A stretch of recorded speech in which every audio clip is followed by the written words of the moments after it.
ఈరోజు ఒక మాట జ్ఞాపకం చేసుకోనండి. చాలాసార్లు మనం అనుకుంటూ ఉంటాం, యేసయ్య మాట వింటే మన జీవితంలో కష్టాలు ఉండవు, యేసయ్యను వెంబడిస్తే మన జీవితంలో ఎటువంటి శోధన రాదు, ఆపద రాదు అని చాలాసార్లు మనం అనుకుంటూ ఉంటాం. నిజానికి యేసు ప్రభు వారు ఆ మాట ఎప్పుడు చెప్పలేదు. ఆయన చెప్పిన వాగ్దానం ఏంటంటే, సదాకాలం నేను మీతో కూడా ఉంటాను, నా సన్నిధి మీకు తోడుగా వస్తుంది, మీరు ఏ పరిస్థితుల్లో వెళ్ళినా నా సన్నిధి మీకు తోడుగా వస్తుంది అని చెప్పారు. విచిత్రం ఏంటంటే, యేసు ప్రభుతో ఉన్న శిష్యులు ఆయన మాట పట్టుకొని ఆయన చెప్పాడని వెళ్తూ ఉన్నప్పుడు వారు వెళ్తున్న దోణికు తుఫాను అలల చేత అది కొట్టబడటం ప్రారంభించబడింది. యేసు ప్రభు మాట విని ఆయన చెప్పింది చేస్తే వారి జీవితంలో ఏమొచ్చింది? శోధన వచ్చింది. యేసు ప్రభు నమ్ముకున్నందుకు వారి జీవితంలో ఏమొచ్చింది? అపాయము వారి మీదకు దిగి వచ్చింది. ఇది కరెక్టేనా? అసలు ఇది కరెక్టేనా? వీరందరూ ఏం మాట వింటున్నారు? యేసు ప్రభు చెప్పిన మాటే కదా వింటుంది. వీరందరూ యేసు ప్రభుతో ఉన్నవాళ్ళే కదా. యేసు ప్రభు దోణికి వెళ్ళమన్నారు, అద్దరికి యేసు ప్రభు చెప్పారు కాబట్టి వీళ్ళందరూ బయలుదేరారు. లేదంటే బయలుదేరే వాళ్ళ కాదు.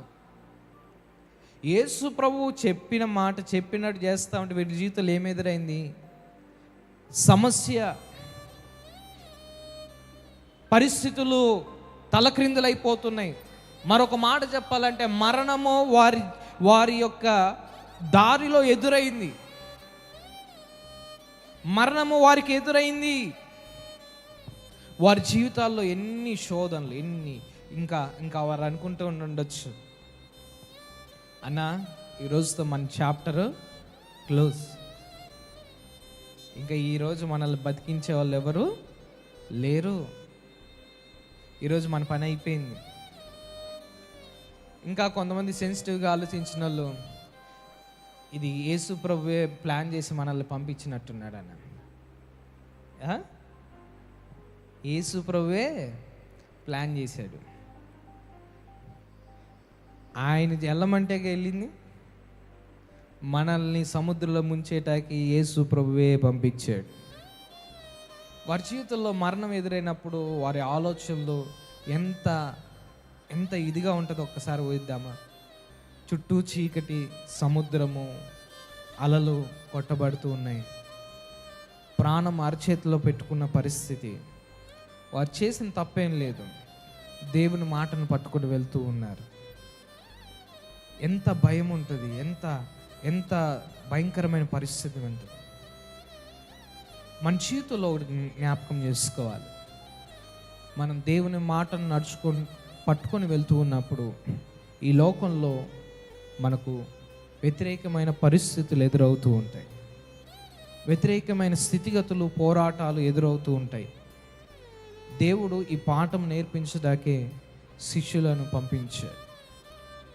దేవుని మాటను మనం వెంబడిస్తూ ఉన్నప్పుడు, పరిశుద్ధంగా జీవిస్తూ ఉన్నప్పుడు సాతాను మనల్ని శోధిస్తాడు, సాతాను మనల్ని భయపెడతాడు. ఇంకా నీ జీవితం అయిపోయింది, నీ కుటుంబం అయిపోయింది, ఇంకా నీ భవిష్యత్తు లేదు అన్న రీతిగా భయపెడుతూ ఉంటాడు. ప్రియ దేవుని బిడ్డ, నీవు అటువంటి పరిస్థితులు ఎదురైనప్పుడు ఏ విధంగా నీవు ప్రతిస్పందిస్తూ ఉన్నావు?